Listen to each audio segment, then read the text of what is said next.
یا ایھا الذین آمنوا لا ترفعوا اصواتکم فوق صوت النبی، اے اہل ایمان اپنی آوازوں کو کبھی بلند نہ کرنا نبی صلی اللہ علیہ وآلہ وسلم کی آواز سے، اور نہ ان کے حضور ویسے چلا کے گفتگو کرنا جس طرح تم آپس میں کرتے ہو، کہیں ایسا نہ ہو کہ تمہارے اعمال برباد کر دیے جائیں اور تمہیں خبر بھی نہ ہو۔ یہ آیت جو ہے اس مخلوق کے 4 ٹاپ کے جو لوگ ہیں انبیاء کے بعد، ان میں سے 2 کے بارے میں نازل ہوئی ہے، سیدنا ابو بکر اور عمر رضی اللہ عنہما علیہم السلام۔ صحیح بخاری میں موجود ہے کہ حضرت ابو بکر اور عمر رضی اللہ تعالیٰ عنہ نبی اسلام کی خدمت میں تھے۔ ایک قبیلہ مسلمان ہوا، آپ علیہ السلام کی مبارک عادت تھی کہ آپ ہر قبیلے کا ایک فوکل پرسن مقرر کرتے تھے۔ حضرت ابو بکر نے مشورہ دیا کہ یہ بندہ زیادہ سوٹیبل ہے، آپ اسے مقرر کریں فوکل پرسن کے طور پہ جس سے بعد میں رابطہ رکھا جائے۔ حضرت عمر نے کہا نہیں یہ ہے۔ تو حضرت ابو بکر نے کہا کہ اے عمر تم ہمیشہ میری مخالفت کرتے ہو۔ اس میں حضرت ابو بکر عمر میں اختلاف ہوا، ان کی آوازیں بلند ہوئی، نبی الاسلام کے ساتھ کسی نے بدتمیزی نہیں کی، لیکن آیات نازل ہوئی کہ حضور صلی اللہ علیہ وآلہ وسلم کی بارگاہ میں اگر تم نے آپس میں بھی آواز بلند کی فارغ ہو جاؤ گے۔ تو میں پھر کیوں نہ کہوں کہ اگر حضرت ابو بکر عمر کا یہ سٹیٹس ہے تو تیرے بابے تھے شاہی کوئی نہیں۔ اور پھر اسی حدیث میں الفاظ ہے، ابن ابی ملیکہ کہتے ہیں قریب تھا کہ مخلوق کے 2 بہترین لوگ برباد ہو جاتے، یعنی کہ ابو بکر اور عمر، جب انہوں نے انجانے میں اپنی آوازوں کو بلند کیا۔ حدیث کے الفاظ ہیں۔ اور اینڈ پہ آتا ہے کہ عبداللہ ابن زبیر کہتے ہیں کہ اس کے بعد حضرت عمر اتنا آہستہ بولتے تھے کہ رسول اللہ کو ان کی آواز سنائی نہیں دیتی تھی۔ آپ صلی اللہ علیہ وآلہ وسلم کہتے تھے عمر اونچا بولو مجھے آواز نہیں آ رہی۔ پھر اگلی آیات نازل ہوئی، ان الذین یغضون اصواتهم عند رسول اللہ، بے شک جو لوگ اپنی آوازوں کو پست رکھتے ہیں رسول اللہ کے حضور صلی اللہ علیہ وآلہ وسلم، یہی وہ لوگ ہیں جن کے دلوں کو اللہ نے تقوی کے لیے چن لیا ہے، ان کے لیے مغفرت اور اجر عظیم ہے۔ اور یہ آیات آج بھی روزہ شریف کے اوپر لکھی ہوئی ہیں۔ جن کو یہ کہتے ہیں یہ وہابی گستاخ ہیں، انہوں نے یہ روزہ شریف کے اوپر آیات لکھ کے لگائی ہوئی ہیں۔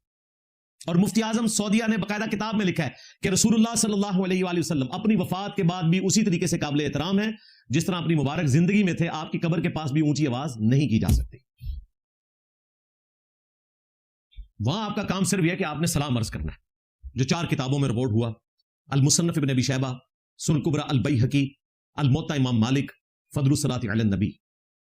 عبداللہ ابن عمر رضی اللہ تعالی عنہما جب کبھی بھی مدینہ شریف سے نکلتے یا واپس آتے، مسجد نبوی میں 2 نفل پڑھتے، پھر قبر رسول پر آ کر عرض کرتے السلام علیکہ یا رسول اللہ، السلام علیکہ یا ابا بکر، حضرت ابو بکر کی قبر پہ، السلام علیکہ یا عمر، ایک روایت میں ہے السلام علیکہ یا ابتا، اے میرے باپ آپ پہ سلام ہو۔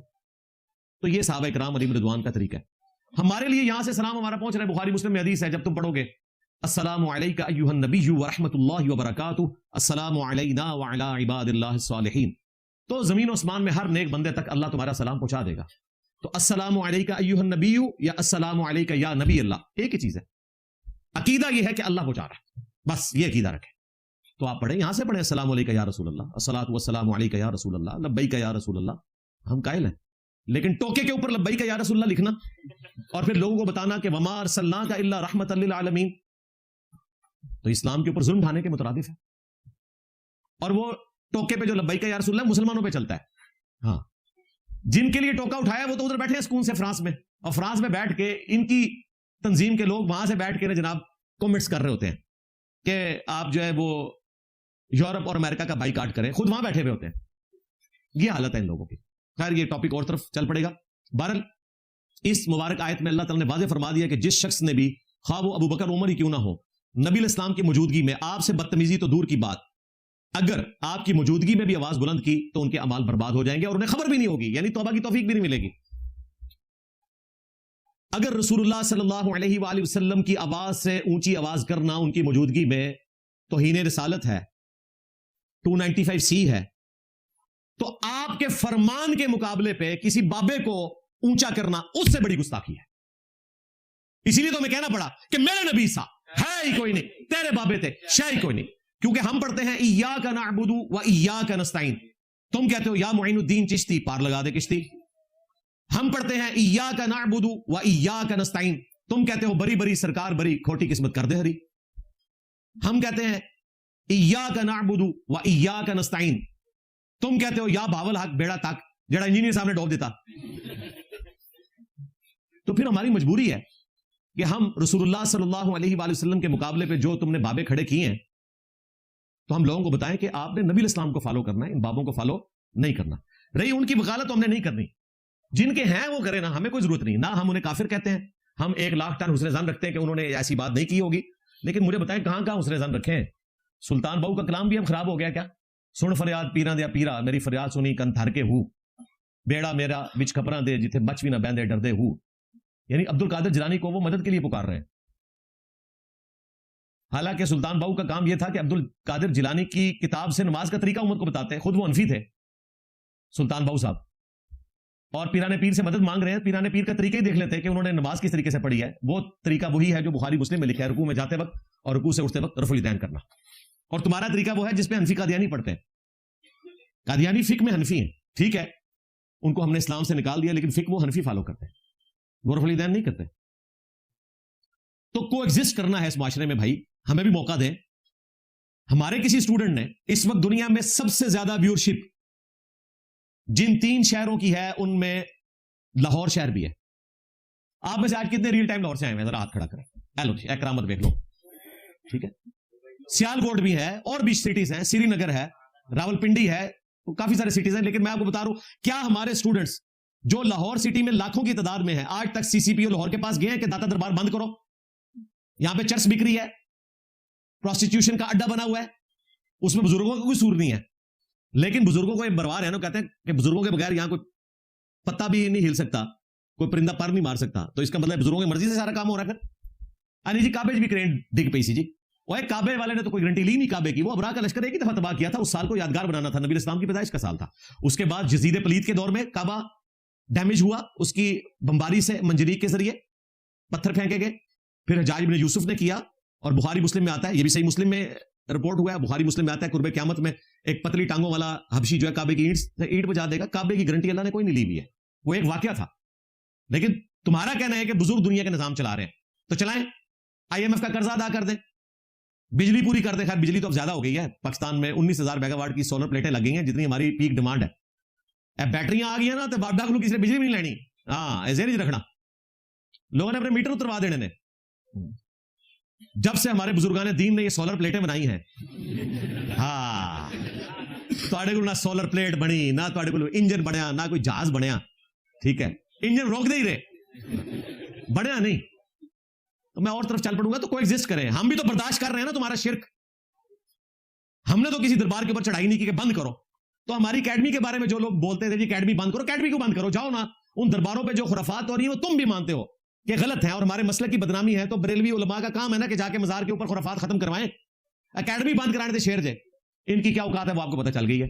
آج 21 دسمبر 2025 کو میں تو اپنی اکیڈمی میں بیٹھا ہوں, اور تمہارے نان اسٹیٹ ایکٹر کہاں بیٹھے ہوئے ہیں جو 3 مہینے پہلے یہ کہہ رہے تھے کہ اب قیامت تک ہم اسے باہر نہیں نکلنے دیں گے. حالانکہ میں اندر جا کے بھی باہر تھا, روحانی طور پہ میری ویڈیوز ہر جگہ گونج رہی تھی, میرے نبی سا ہے ہی کوئی نہیں, تیرے بابے تھے شاہ ہی کوئی نہیں. تو بھائی کو ایگزسٹ کرو. جمعے والا دن قادیانیوں کی عبادت گاہ کے باہر بھی پولیس کھڑی ہوتی ہے. وہاں کبھی کوئی نان اسٹیٹ ایکٹر جماعت نہیں جا کے کہتی کہ ان کو آپ نے کیوں سیکورٹی دی ہوئی ہے, یہ تو ہمارے نزدیک کافر ہیں.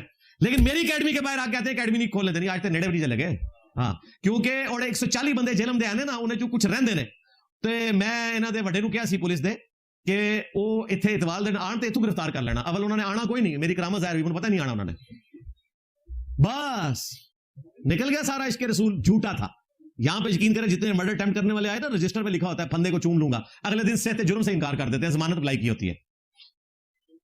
اندک سارا انقلاب ہوتا ہے, سب جعلی جھوٹ. تو اللہ سے ڈر جائیں, ہمیں بھی موقع دیں. میں نے بارہا کہا ہے کہ میرا کوئی ایک عقیدہ ایسا نہیں ہے جو امت سے ہٹ کے ہو, یہ میرا چیلنج ہے.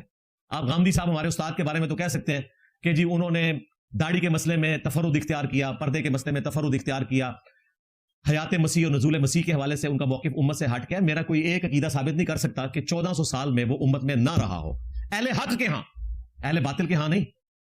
اگر میں رفع الیدین پہ زور دیتا ہوں نا, تو حدیث کے یہ سارے بڑے 6 امام بخاری سے ابن ماجہ تک, اور فقہ کے 4 میں سے 3 بڑے امام اس کے قائل ہیں, اہل حدیث بھی قائل ہیں, اہل تشیع بھی رفع الیدین کرتے ہیں. تو میں اکیلا نہیں ہوں. اگر میں اہل البیت کا مقدمہ بیان کرتا ہوں تو اہل تشیع اس سے زیادہ سختی سے بیان کرتے ہیں. اور ہمارے امام شافعی رحمہ اللہ تعالیٰ, ان کو تو رافضی لوگوں نے کہہ دیا, اسی لیے انہوں نے پھر شعر کہا, ان کان رفض حب آل محمد فلیشهد الثقلان انی رافضی. بالفرض اگر اہل بیت کی محبت کا نام رافضی ہونا ہے تو جن و انس گواہ ہو جاؤ کہ میں رافضی ہوں. تو انہوں نے سنیوں کے امام کو نہیں چھوڑا. واہ, تو میرا کوئی ایک عقیدہ بھی ایسا نہیں جو امت سے ہٹ کے ہو, اللہ کے فضل سے آج تک پروڈیوس نہیں کر سکے. اسی لیے انہوں نے وہ عقیدہ نکالا اور 295C لگوا کے اپنی مٹی پلید کروا لی کہ یہ جا کے نان مسلمز کے ساتھ جا کے کھڑے ہو گئے. ان کو شرم آئی, انہوں نے نہیں میرے پہ کوئی ویڈیو ریکارڈ کروائی کسی جید عالم نے ان کے یا پریسٹ نے, اور کسی نے FIR نہیں کٹوائی. انہیں پتا تھا کہ انجینئر صاحب نے صحیح بات کیا, اور میں نے ان کو ونریبل بھی نہیں کیا تھا. میں نے تو یہ بتایا تھا کہ اسلام کی ٹالرنس ہے, ہم پھر بھی تمہیں گلے سے لگاتے ہیں, اسلام کی ٹالرنس ہے. اور وہ آگے جواب میں کہتے ہیں دیکھیں جی ہماری بھی ٹالرنس ہے کہ آپ نے خدا کو انسان بنا دیا ہے, عیسیٰ ابن مریم ہمارے خدا ہیں, اور آپ کہتے ہو کہ وہ روٹی کھانے کے محتاج تھے, قرآن میں لکھا ہوا ہے, تو ہم بھی آپ کو برداشت کرتے ہیں, آپ گستاخ عیسیٰ ہو. بالکل ان کی نظر میں ہم گستاخ عیسیٰ ہیں, ان کی نظر میں, جس طرح ہماری نظر میں وہ گستاخ محمد رسول اللہ ہیں صلی اللہ علیہ وآلہ وسلم. لیکن دونوں نے کو ایگزسٹ کرنا ہے اپنے اپنے عقیدے کے ساتھ, کسی کو ونریبل نہیں کرنا. قیامت والے دن اللہ تعالیٰ فیصلہ کر دے گا انشاءاللہ تعالیٰ. تو اللہ کا شکر ہے کہ ہمارا کوئی عقیدہ قرآن و سنت کے یا اجماع امت سے ہٹ کے نہیں ہے. باقی جو ہمارے اسٹوڈنٹس ہمیں امام لکھتے ہیں, تو یہ امام وہ نہیں ہے جو تم نے جعلی کچھ اپنے امام بنا لیے ہیں 14ویں صدی کے 15ویں صدی کے. یہ میرا نام امام ہے, EMAM, انجینئر محمد علی مرزا.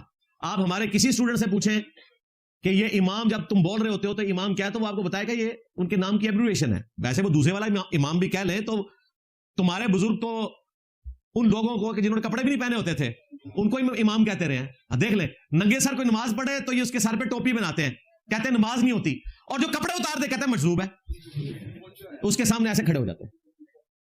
یہ ان کا انٹلیکچوئل لیول ہے. علمی پوائنٹ نمبر 6, ادعو الى سبیل ربک بالحکمہ والموعظۃ الحسنہ وجادلہم باللتی ہی احسن. بلاؤ اپنے رب کی طرف حکمت کے ساتھ, اچھے واز کے ذریعے, اور جب مجادلہ ہو تو اس کو بھی آسان طریقے سے تم نے لے کے چلنا ہے. یعنی ترکی بہ ترکی جواب, مجادلہ اسے کہتے ہیں, جسے آپ مناظرہ کہہ دیتے ہیں آج کل کے دور میں. اس کے تحت یہ تینوں کام ہم کر رہے ہیں اللہ کے فضل سے. حکمت کے ساتھ لوگوں کو بلاتے ہیں, ایسی ایسی علمی پھکیاں اینٹی وینم الزامی جواب دیتا ہوں کہ لوگ قائل ہو جاتے ہیں. اور اچھے واز کے ذریعے میرے قرآن لیکچر دیکھیں, اصلاحی موضوعات کے اوپر لیکچر دیکھیں, سوشل ایشوز کے اوپر دیکھیں, بالکل ڈیفرنٹ رنگ ہے. نان مسلمز اور ایتھیسٹ کے کوسچنز کے جواب جو میں نے دیے ہیں وہ دیکھیں تو آپ کو ایک سائنٹیفک رنگ الگ سے نظر آئے گا. اور مجادلہ بھی اللہ کے فضل سے ہم نے اپنے پلیٹ فارم سے کیا ہے. تو مجادلے میں ظاہر ہے پھر آپ کو بعض اوقات ایسا سٹائل اڈاپٹ کرنا پڑتا ہے. حضرت عمر والا رضی اللہ تعالیٰ عنہ, ویسے ان سے میرا سٹائل نرم ہے کیونکہ وہ تلوار نکالتے تھے, میں صرف زبان کھولتا ہوں, میرے نبی سا ہے ہی کوئی نہیں, تیرے بابے تھے شاہ ہی کوئی نہیں. حضرت عمر نے تو اپنے زمانے میں نہیں دیکھا کہ کسی مسلمان نے اسلام کے نام کے اوپر اپنے بابے کا کلمہ جاری کیا ہو, گستاخانہ عبارتیں لکھی ہوں, اور اس کے حق میں مناظرے لڑے ہوں. حضرت عمر یہ سب کچھ دیکھتے تو پھر کیا کرتے آپ سوچ سکتے ہیں. تو اللہ کے فضل سے یہ دعوت حق پوری حکمت سے چل رہی ہے. نبی الاسلام بھی جب ممبر پہ بیٹھتے تھے آپ کا سٹائل اگریسو ہوتا تھا. صحیح مسلم 2005 نمبر حدیث ہے. امام باقر علیہ السلام نے جابر بن عبداللہ سے یہ حدیث روایت کی ہے, اور امام باقر سے امام جعفر علیہ السلام نے روایت کی ہے کہ نبی الاسلام جب ممبر پر تشریف لاتے آپ صلی اللہ علیہ وآلہ وسلم کی آواز بلند ہو جاتی, آنکھیں سرخ ہو جاتی, غصے میں اضافہ ہو جاتا جیسا کہ کوئی جرنیل اپنی فوج کو تیار کر رہا ہے. اور پھر آپ فرماتے میں اور قیامت اس طرح ساتھ بھیجے گئے جس طرح 2 انگلیاں, یعنی میرے بعد اب قیامت ہی آئے گی, کوئی اور پیغمبر نہیں آئے گا. پھر آپ کہتے ہیں اما بعد فإن خیر الحدیث کتاب اللہ وخیر الہدی ہدی محمد صلی اللہ علیہ وآلہ وسلم وشر الامور محدثاتها وكل محدثة بدعة وكل بدعة ضلالة وكل ضلالة في النار. تو یہ آپ علیہ السلام کا سٹائل ہے. ہاں باقی نارمل گفتگو ظاہر ہے, میں تو میری طبیعت ہی اتنی جولی ہے, ورنہ تو یہ دعوت کا کام اس طرح لے کے چل سکتا ہے کوئی بندہ جس کے اندر غصہ بھرا ہوا. غصہ نہیں ہے بھائی, یہ سٹائل ہے, یہ نبی الاسلام کا سٹائل ہے. میں نے اکثر کہا کہ شاید افریدی صاحب جب گراؤنڈ میں اونچی آواز میں اپیل کرتے تھے تو ان کی وائف نے کبھی نہیں کہا کہ بھائی گراؤنڈ میں جا کے تمہیں کیا ہو جاتا ہے, میرے پاس تو بڑے اچھے خاصے بیٹھے ہوتے ہیں, اسے پتا ہے کہ گراؤنڈ کا تقاضا اور ہے. ہاں وہ چائے اپنی بیوی سے ایسے نہیں مانگیں گے, اور نہ میں مانگوں گا اس طریقے سے. ہاں چائے تو وہ عاجزی سے مانگیں گے, لیکن میدان کرکٹ میں یا علمی میدان میں پھر رڈز تو آپ کو پڑھنا پڑے گا. میرے نبی سا ہے ہی کوئی نہیں, تیرے بابے تھے شاہ ہی کوئی نہیں. کہتے نہیں جی یہ میرے نبی سا ہے ہی کوئی نہیں, ٹھیک ہے اگلا حصہ نہ پڑھو. نہ آپ تو کہہ نہیں سکتے, آپ کے بابے نے اس سے بڑی بات کی ہے. انہوں رو انہوں پٹو بہ کے. امیر معاویہ نے جو حضور کی حمایت میں گھوڑا دوڑایا نا, اس گھوڑے کے ناک میں جو مٹی داخل ہوئی نا, عمر بن عبدالعزیز تو اس کا مقابلہ بھی نہیں کر سکتا. یہ آپ کو بتاتے رہے ہیں بچپن سے, ابھی تک بتاتے ہیں کہ جی غوث پاک نے فرمایا کہ جی کوئی بڑے سے بڑا بزرگ ہو, غوث کتب ابدال, کسی صحابی کے گھوڑے کے قدموں کی خاک کے برابر بھی نہیں. تم اپنے بزرگوں کو, صحابہ کرام کہ گھوڑے یعنی کہ جانور ان کے پاؤں کی خاک سے بھی بدتر سمجھتے تھے. یعنی تم کہتے تھے کہ صحابی کے گھوڑے کے قدموں کی خاک جیسا ہے ہی کوئی نہیں, غوث کتب ابدال شاہی کوئی نہیں. تم تو جانوروں سے بدتر سمجھتے تھے اپنے بزرگوں کو. اس وقت تم نے غوث پاک کو کیوں نہیں کہا کہ جی آپ بزرگوں کو جو ہے جانوروں کے پاؤں کی خاک بتا رہے ہیں؟ اور میں کیا کہہ رہا ہوں, میرے نبی سا ہے ہی کوئی نہیں, تیرے بابے شاہی کوئی نہیں.